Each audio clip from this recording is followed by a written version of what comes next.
Good afternoon, ladies and gentlemen. It's my pleasure and privilege to be here and speaking in front of such a distinguished audience. And at the outset, I'd like to thank the Journalists and Writers Foundation, especially Hussein Hurmali, whom I met yesterday, and he actually handed me some books to read, which I'm going to read on the flight back. And the Peace Island Institute, Mr. Mehmet, and also Galmis Khan, who's been so interactive as far as the speeches were concerned, going back and forth, and the communication is concerned. What I want to drift apart and talk a little differently and come back to sustainable, and I promise to stay within my timeline, is why I'm here and what's my story, what brings me here. It's actually thanks to a gentleman who's sitting here called Mehmet Ali Shekhar. Ali, if you can wave your hand, and I will weave it into a story format. And the journey began because he heads the Turkish Indian Chamber of Commerce in India. And I met him about 10 years back because I had a love for Rumi, and he managed my trip to Turkey. And when I went there and I visited, and I'm sure worldwide everybody's inspired by Rumi's teaching and secular aspects. And that's how we connected for peace, harmony, to how I'm interconnecting the dots to business. And the journey was then finally we connected for business. And it's unusual, about 2 years back, President Obama has a phenomenal program called Select USA. And that's the first time India, Turkey, and USA were talking in one forum. So there was a Turkish and Indian delegation which went to US, Washington, DC, and we were speaking about investment opportunities. And here I would like to again cite an example that how this translates to business. And ultimately we could speak about sustainable development and every esoteric idea in this room of intellectuals. But unless we don't have the funding, none of us can do that. And that brings me to the point of public-private partnership. And one of the success stories which came out of the networking also relationship with Turkey, India, and US is just 4 days back before I came to New York, there was a sustainable or rather renewable energy conference happening in Delhi. And our former ambassador, he's from that same place called Greater Noida, Ashokji. It was a fabulously held conference. And there, I met the Turkish gentleman who Ali introduced me to, and who's now wanting to invest $100 million on a sustainable project of solar energy. So here's a Turkish company who does solar plants, supported by a Chinese company, and we have met somewhere else. We were talking in Delhi last week to talk about investment. So I told him that this is the Indian government is doing so many things to promote that. And he said, listen, how would you make your presence felt? He said, not a problem. I have told 2 of my people who are with me to go and whisper around that I'm going to invest $100 million for various projects. The projects, technology, people will find me. So I think the key is resources for funding, because without that, we're not going anywhere. And that's the role. And again, I met the gentleman from Albania yesterday, and he immediately said, you're looking at Indo-US opportunities, why don't you look at Albania? So I think the purpose when we get together on an international platform is also to find a way of networking. Then I met another gentleman who's from Germany, but who's doing work in New York, and that was at last night's networking dinner. Moving on to what's India's goals. So and also India and the Prime Minister Modi has been in the news over the last couple of days, because coincidentally his visit also yesterday he met President Obama, and one of the key aspects he's touching upon is sustainable development and energy, climate, and all those aspects. And also prior to that, he was in California, and a couple of days back he met, besides other dignitaries, Elon Musk, who's the founder of Tesla, and he's making a lot of news. And one of the key factors Modi mentioned to the chairman of Tesla was, listen, India is going to grow. We're looking at solar development, but we need battery storage. Unless we don't have battery storage, we could develop and harness solar energy during the daytime, but we need battery storage because many of the villages which require electricity are off-grid. And unless we don't have the batteries, we can't do anything about it. And in that sense, just to tell you, India, it's a developing country, but still 300 million people don't have access to electricity. And one of the Modi government's plan is towards a greener planet and greener India is to see that every village and every Indian in India has access to electricity.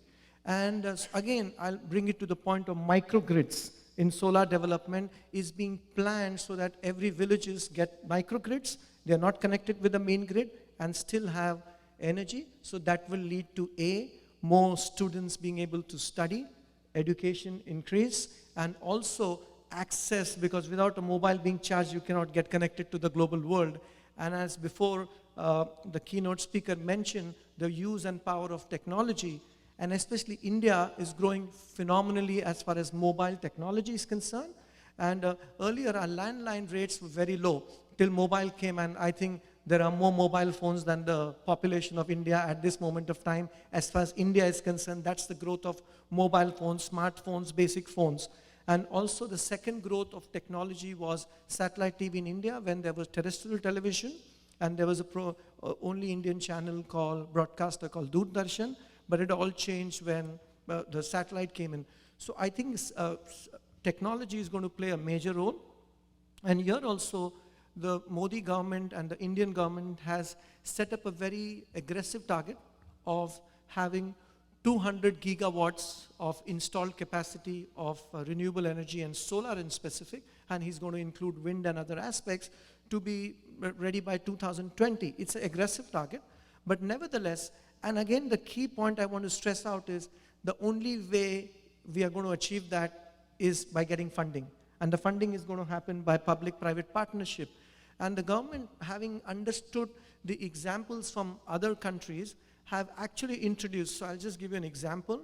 So for private investors coming to invest in India, they're getting into a purchase power agreement. So they would say, okay, you get in the money, you invest, let's say, take an example of $100 million investment in a solar project. They will ensure that over the next 30 years, they will give you an X value per unit over the next 30 years. So and which is bankable by the government of India, so the money is safe, and that will encourage worldwide investors. And we're already seeing investors from New Zealand, USA, Canada, all the developed countries in the world actually paving a way to look at the opportunity in India. So that's one I talked about, solar. The same example, or I can go on talking about till this, as the cows come home, about water sustainability. India, and one of the key projects, again, the Modi government has, is the Clean Ganga project. The Ganga river is considered as a very sacred river with the Hindu community, and he's got his mandate, and it's a lot of filth in the river because of various reasons. So again, there is water sustainability. There is another aspect of wastewater management, because as we know, and in fact, one of the couple of very important Bollywood producer and an international producer is making a movie, and it's going to be on water. And because he's mentioned, and I'm sure everybody knows, that the next war, they say, is going to be fought on water.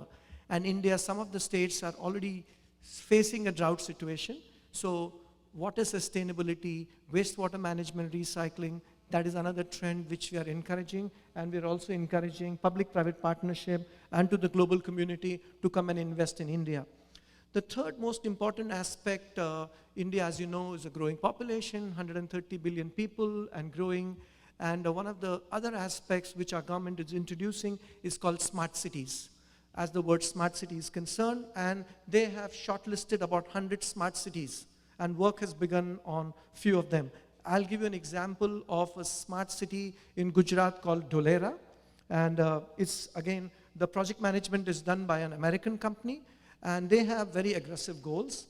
And again, they are encouraging private investors and large public companies and companies like Boeing and all that to be anchor clients over there, because once they come in, then the ancillary units come in.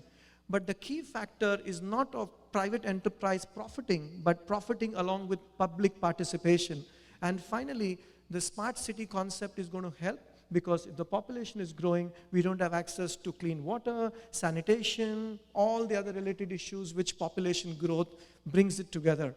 And the smart city concept is based on that there'll be open parks, proper water sustainability, water available, 24/7 sanitation, and all these aspects. So I just wanted to share what's happening as far as we are concerned from an India perspective, and the story which we are following, and for sustainable development, and tons have been spoken. If you just Google sustainable development plus India, I think just the last 5 days, so much water has flown under the bridge, where the Prime Minister, his whole team, the Power Minister was here just 4 days back, and they had an Indo-US energy dialogue, and which is talking about how to follow the Kyoto Protocol and also follow all the norms, and more importantly, have a sustainable development and ensure that every Indian has access to electricity, water, and there is an inclusive growth. And that's the message I want to leave behind. And of course, I would, in conclusion, like to also thank especially the Turkish organization called Tiki again, TUSCON, and I've been very inspired by Fethullah Gulen, who's the honorary president of the Journalists and Writers Foundation. And thank you for giving me that book, which is written by him. And hopefully, and the book is on peace and harmony. And we will continue to work closely with your organizations to ensure that peace, harmony, sustainability is maintained in times to come. Thank you very much.